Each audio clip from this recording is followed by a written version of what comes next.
Hey, thanks for joining me. I have in my hands a fan work, a fan fiction of Masters of the Universe. And for those of you who follow my channel and have done so for a long time, you know that that's kind of a special thing because that's what I've been doing for the last couple of years, is making my own He-Man Masters of the Universe fan comic. And there's several of you that have been with me for quite a while and watched me over the last years. I finished up the last volume of my own book. And so I was online and on Facebook, and I saw that this was available from this fellow by the name Kevin Sharpe.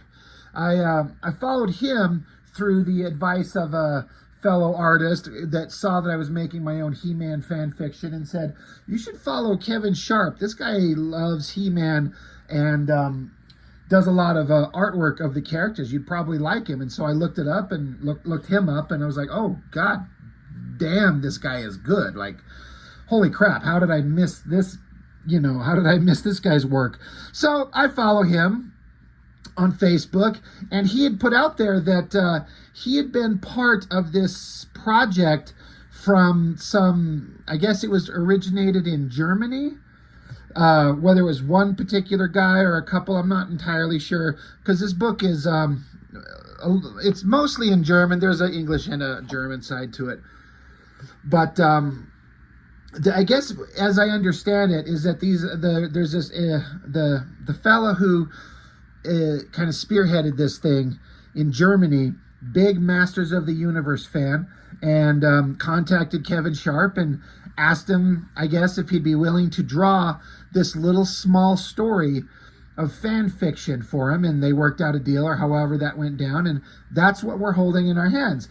And Kevin himself got a hold of a pile of these copies so that he could help distribute them to interested parties in the United States. So I see it, well, I have to have one. That's what I do. It's how I roll, you know, with the Masters of the Universe fan comics. So I had to have one. Got it in hands here. I've only had it for like, I don't know, 3 or 4 days as of this recording. And it was an awesome thing to get my hands on. And before we get into it, you know, I communicated back and forth with, again, the artist of the book, Kevin Sharpe, and, you know, worked out, you know, payment and everything, got it in the mail. And he said in his message to me, once it was in the mail, he said that he had included how did he word it? I think he said he included a little surprise for me. I was like, oh shit. I had a vague idea. I had like a thought, and my thought was actually exactly correct. He did a sketch. This beautiful drawing of Teela. It looks, it's just one of those things where anytime I look at some original artwork, I just get up close to it and I'm just looking at the line work and just kind of dissecting it and what an artist does and how they do it. And it's great because there's all the loose pencil sketch lines all over it. If I bring it up close, you can see the loose pencil lines all over it. It's really interesting to me because, like, it seems like most really accomplished comic artists, they tend to start out, you know, with a very basic pencil sketch, very loose, and then just go into with the pens and the inks, and then just get the final drawing in the ink line. You know, I mean, this is a looser drawing. Like if he was probably doing, you know, like finished comic work, it would be a lot more refined. And I'm not saying this is any kind of a complaint. This is a sketch, but still, the ability to get something this neat looking, when you go just from a scribbly, you know, kind of like pencil lines to place the figure and the, you know, figure out how you're going to kind of do the basic composition, and then just to start filling in the lines, it's, you know, shows a guy who knows what he's doing. I love the eyes, the nose, and then, you know, in my fan comic, I had to draw Teela, and I drove me nuts drawing this headdress thing of hers, and then trying to get her hair right. Drove me nuts. But this is awesome. So Kevin, if you're watching this, I hope you will. I'm going to send it to you. I'm pretty sure you'll probably give it a glance. Thank you. Thank you so much for this. This is awesome. I love it. It's great. It's awesome. So thank you. That is not something that you had to do, but it means a lot to me, and I appreciate it. So as far as the comic, it's one of the things that helped sell me on it is that it reprints basically everything twice, most everything, but the basic story in color, and then in the back, trying to flip open to it here, the story in black and white, which is what interests me a lot. Is because as an artist, I like seeing black and white stuff, black and white artwork. So that was another thing that helped sell me on, like, I want to pick up this thing, getting to see it in black and white in addition to color. The only microscopic complaint I have, and it has nothing to do with the story or the writing or the art or anything like that, is I don't know where these fellas printed this book, but the cover, like the cover paper material, it's extremely thin. Like crazy thin paper.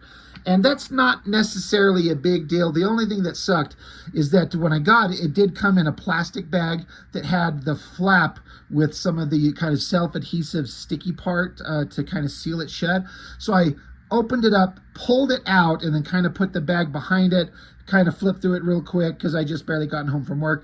So then I sat the bag and the backing board down, and then I set the comic book on top of it, but I didn't notice that the sticky part of that flap was facing up. And so when I sat it down, it like adhered to the paper, and when I tried to separate the two, it tore it. That's my fault for not paying attention, but this very, very thin paper was not going to withstand that getting pulled off very well. So it didn't actually tear it into pieces or anything like that. But anyway, that's my one little minor complaint. But if you're knowledgeable about He-Man, I mostly-ish am. Here's the thing that's going to blow people's minds. Because, like I said, I've done my own Masters of the Universe fan comics. I do these big graphic novel-sized books, and I've got 6 of them. And this is what I've done. I've shown these before, but there's book 1, 2, book 3. 1 through 3 are kind of a contained story, and then books 4, 5, and 6 are their own kind of contained story. Let me lay them out here.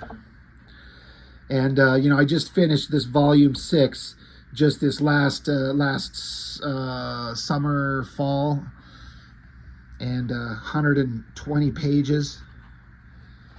So anyway, my point being is that the point that I'm getting at is that I've done my own fan fiction for Masters of the Universe, but the part that kind of blows people's minds is that He-Man is not my favorite 80s property. As I've kind of done these things, I've come to find out the massive fan base that's out there for He-Man. There are people that are just die-hard fans and know all the lore and all the characters and all the origins of the toys and the comics and the voice actors and the writers and everything. I don't know anything like that. All I know is that as a kid, I grew up watching the cartoon, and I loved it. And at some point, some years ago, my younger brother got me a box DVD set of the first half of the first part of the old cartoon, and I hadn't watched it in years, so I started watching it, and then I had since become an amateur aspiring comic artist, and so I started thinking of stories. Not because He-Man's my favorite anything. I just started thinking of stories, and I got really excited about the stories, and I kept building in my head over and over and over until one day I said, fuck, just make it. Just draw it. And I only ever really intended to make what is essentially volume 1. This is the only one that I intended to do, but as I kept going, the story kept building in my head and eventually culminated in what you see before you. Here's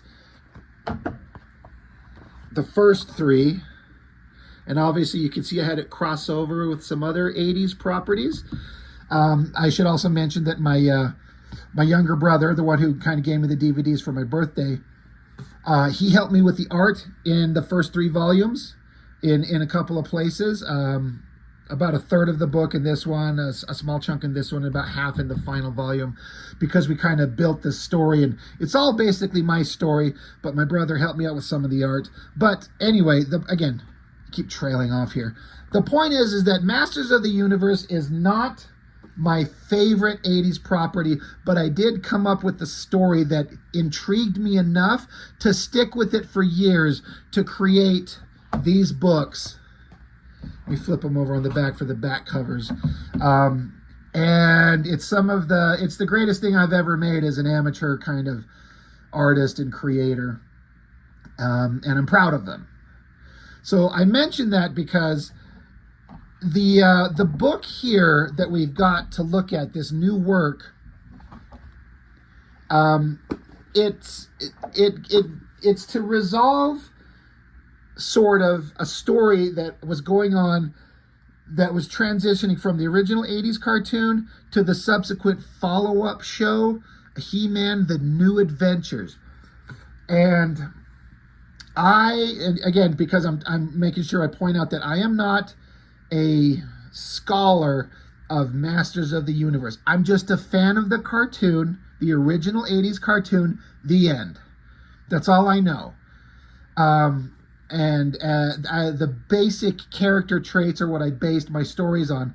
So these guys are much bigger fans of the extended lore and the characters and the deeper universe than I'll ever be able to say that I am. So even though I made a massive fan fiction work, I don't know everything. And so I do remember that the cartoon was on, and it existed, and then it just kind of was just always in reruns. And some years later, for me, my experience was I saw in the toy aisle He-Man action figures. But it was not the ones that I knew, the big, heavy, thick, muscular figures and the designs that I knew. It was some He-Man: The New Adventures. He-Man did not look anything like he used to. He was less muscular. He had long hair. His outfit completely changed. His sword was a completely different design. And I guess the lore is that He-Man got called away from Eternia to go into space to help defend a different planet. And on that, in that adventure, Skeletor followed him, and Skeletor ended up not looking anything like the original version. It was sort of kind of a skull face. It wasn't even like a skull face. It was like a monster face to me. So He-Man and Skeletor continued their battles in this new cartoon. As a kid, I never ever saw the cartoon on TV. I just saw these action figures, and I looked on the packaging and flipped them over, looked at those things, and I was like, fuck that. This is terrible. I am not watching this shit. I do not care. This is not He-Man. As a kid, I was pissed. It was so completely different, and it's supposed to be a continuation. Now, I'm also wanting to make sure I say, for anybody who's a fan of the New Adventures of He-Man, I have not seen any of them, so I can't speak on how good it was or was not. All I can say is I don't like the aesthetic and the design changes personally. I'm all about the original 80s cartoon. This comic, now after all this time, getting back to it, is basically to bridge the gap in a microscopic way, and just a very brief little story of He-Man being done with the adventures in space and returning to Eternia, which I like. So now the colored version of this book, so it has it here, story and, it's in German, story and project, I can't read, Franz C. Koenig? I hope I'm saying that right. Kevin Sharpe, line art, pencils and inks. Colors, Dennis Lehmann. Again, I apologize to everybody if I'm pronouncing your names wrong. But the colored version of this book and this story is in German. But in the black and white, later on, It's in English, and also it's almost completely wordless. So He-Man comes in, and this is his basic design, I guess, as Adam, and then all these characters, I assume they're from the New Adventures of He-Man cartoon. I don't know anything about none of these guys, like I said. So we're just going to assume these are characters that he interacted with in the show. It basically comes along and says, Master Cibrian? I read the words and I thought I could commit them to memory, but just to be for sure. He says, the war is over. My work is done. Take me home, my real home, my true home. So basically, it's like the cartoon, the New Adventures are done. I want to go home to Eternia. And so then you get, space shot, space portal, and these space vehicles come blasting out. I think this vehicle was a specific design from the New Adventures show, which, again, if you'd watched the show, I can imagine that being something that was like, keeping the same kind of designs accurately. I would get it. So, coming through a dimensional portal, and then now we get into stuff that I recognize, designs from the original cartoon. The Royal Palace, you got Randor and Marlena, there's Tila, Cringer, Man-at-Arms, Orko, soldiers. It's funny because I remember trying to have to draw these same kind of background scenes of the Royal Palace. I even have a scene where they're all sitting at a table. I have a scene with, God, let me get it out. I'm going to embarrass myself by showing my crappy artwork as compared to this gentleman's work. Oh, it's so bad. Because my first volume, I started this like 15 years ago, so this is some old artwork. So please don't make fun of me. I had big gaps of time in between. But again, I've got He-Man and Tila sitting at a table here with Man-at-Arms. There's the Royal Palace. Then a big bright flash of light and Skeletor shows up, and that's where my action and adventure all starts there. But anyway, it's just funny because I'm like, I recognize it because I've had to draw it. Anyway, back to the reason that we're here. But they're all kind of sitting around hanging out, and then there's a big rumbling from above and some ships flying around, and all the characters, Orko, Cringer, Man-at-Arms, Tila, Marlena, Randor, they see, and I guess that they know. Now again, there's no words. I don't think it needs it. It doesn't necessarily need words. It could. Could have some dialogue, but it doesn't necessarily need it. But they go running, especially Cringer, super excited. Cringer not going with He-Man for years. I mean, these guys were like the tightest and best of friends. It's kind of a weird thing to leave Cringer behind, and I actually addressed the He-Man Cringer relationship in my book very specifically. The ships come landing down. Great shot, I feel, with the big giant ships coming in, kicking up dust and dirt as they land. I love that shot. All these characters here, and some of the more obscure characters. Buzz Off, is that what his name was? I was never into like the B character. It was a little weird for me, but that's the thing with Masters of the Universe. They've got such a wide array of weird, eccentric, crazy characters, and like the B guy. Anyway, the ships come down landing, the ramp comes down, He-Man comes out, Tila and him make eye contact, they look, they hug. Now this kind of validates me because that doesn't necessarily have to imply a romantic kind of feeling, but I always felt like He-Man and Tila should have and would have, and they do in my book. In fact, by the end of the book, they are together as a couple. So I like seeing that. Orko, Cringer coming along, hugging everybody.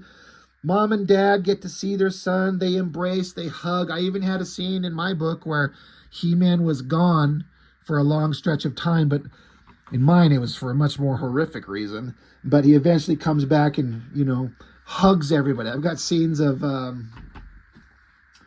let's see.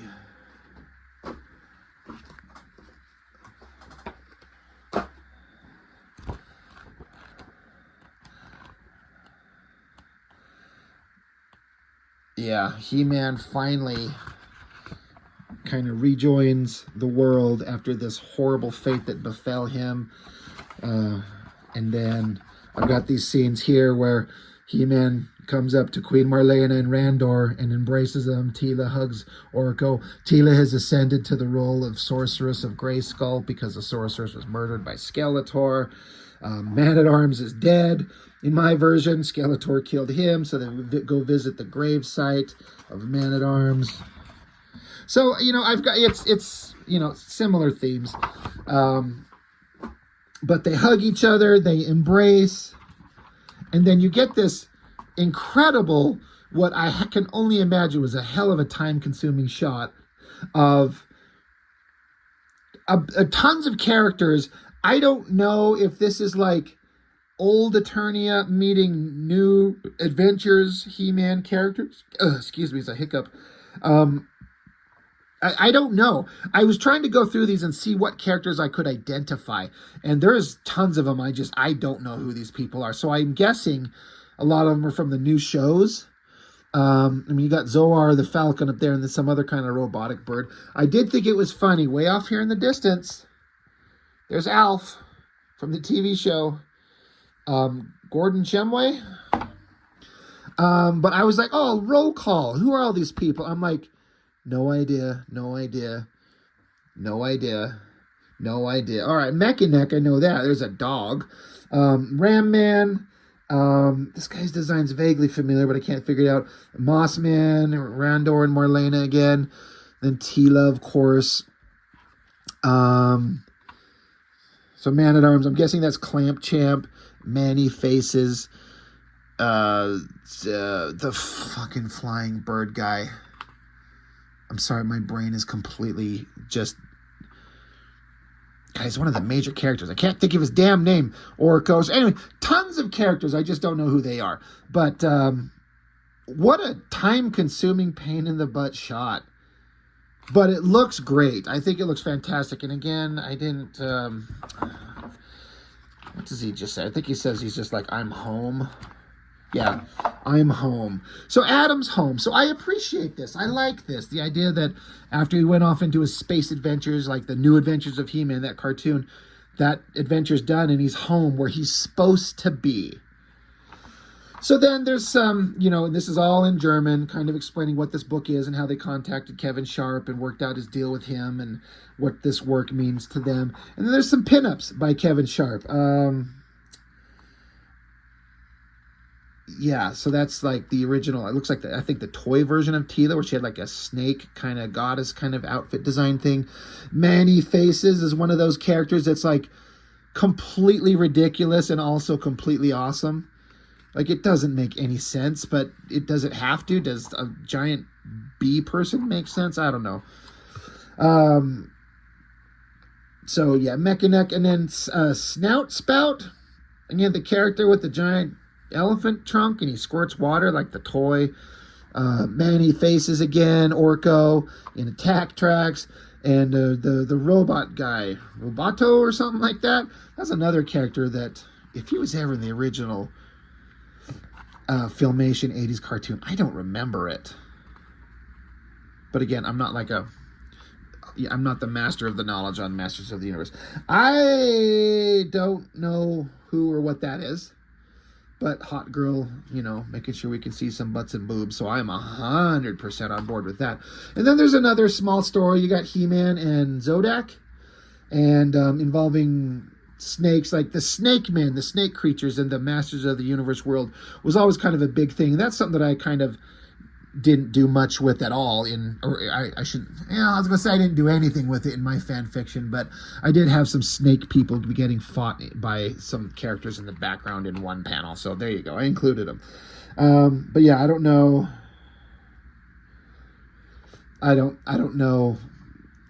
what this is for, but of course it looks great. And then, I guess the creatives of the book, just pictures of themselves, their dogs, their toys, like big fans of Masters of the Universe. And I appreciate that. Anybody that's got just a true and genuine, passionate fan, they're fans of stuff like this. And just even as you grow up, like, you don't have to leave everything from childhood behind, and you can love it as you grow. So now we get the black and white artwork of the story we just saw. So, we've seen this. Again, I like seeing the black and white. it's just more interesting to me. And there was nothing wrong with the colors on the other stuff. I want to make sure I point that out. The coloring in the first part was fantastic. It was great. So whoever did that work, I'm not saying that it's not good. It's just because I draw and do my own stuff and I can't color, everything I do for myself personally is always in black and white and stays in black and white. So it's neat to see other artists work in the same way. I like all these shots of the faces. This shot of Tila looks really good. I mean, it all looks good, of course. And then, again, that awesome shot of the ship's landing. I like how there's landing gear coming out and everything. I like a lot of attention to detail. Really neat. And then the meeting of everybody. Man, drawing Cringer Battle Cat was hard because I don't like drawing animals. I like drawing animals, but they're hard to do, and ugh, what a pain in the butt. And again, this giant shot of all these characters. Look at the work that went into that. That's crazy. But Adam is home. And I appreciate this. These guys making their own fan fiction and wanted to wrap it up. And kind of in their heads, Adam got to come home and be with his family and his people the way he should be. And that's awesome. So then here's the same kind of breakdown of the comic and working with Kevin Sharpe and all that type of stuff. But in English. And then looks like it's just some fan artwork. Ads for maybe a toy shop, I'm guessing. Vintage Toys, an address in Germany somewhere. A recreation of, again, it's in German, but it's like a recreation of the Death of Superman cover where Lois was cradling He-Man. And there's some awesome destruction in the background, like an attack track is flipped over. I guess he was fighting... Is that the evil He-Man, the duplicate He-Man? I can't remember. A good piece of artwork. I like this. So He-Man coming to his own freaking closet with this wardrobe of the various outfits and, you know, shades of pinks and blues and reds and shit like that. But on the top shelf is a bunch of like 80s nostalgia shit. There's an Optimus Prime in his truck mode. There's Alf. There's video games. You got... I'm guessing video games, or unless they're movies. Streets of Fire, Robo, maybe RoboCop. This little racing game system, the slide picture thing, whatever they're called, the little round disc that you slip in and flip the pictures. There's the Stay Puft Marshmallow Man, the horse Stridor, is it? God, what else do they have in here? Old video game system. Geez, that's ancient. Anyway, it's just fun. Like it's fun. It's cute. It makes you stop and look and think. And you know, for guys my age, I just turned 48. This is childhood right here. This type of shit. I was a child of the 80s and a teenager of the 90s, and this is that stuff right there that is just so enjoyable. Our childhood. We didn't have like extensive, all-encompassing, all-engrossing video games and social media and phones. We had to like play with toys and shit to entertain ourselves. So anyway, Masters of the Universe fan comic. First off, again, I want to make sure I say Kevin Sharpe. Thank you. Again, you signed it and you gave me that piece of original artwork. Thank you, Kevin. And please communicate to the creators of this, if the means, you know, arise that I enjoyed it quite a bit. It's a great work to see some fan fiction. Again, like I said, I just showed all my books briefly. I'm obviously a fan of fan fiction and He-Man and telling the stories that we want to tell that we will never get to see. That's the thing, is there's stories that could be told that would wrap up some things, and no one else is going to do it unless we just kind of do it ourselves and just tell the stories because we love it and we want to share that type of stuff. So that's all right by me. I love doing that kind of thing, and I like seeing other people's work, and this is great. This is fun to see. So I guess that's all I've got for now. So thank you for watching, and I appreciate it, and I'll see you all next time.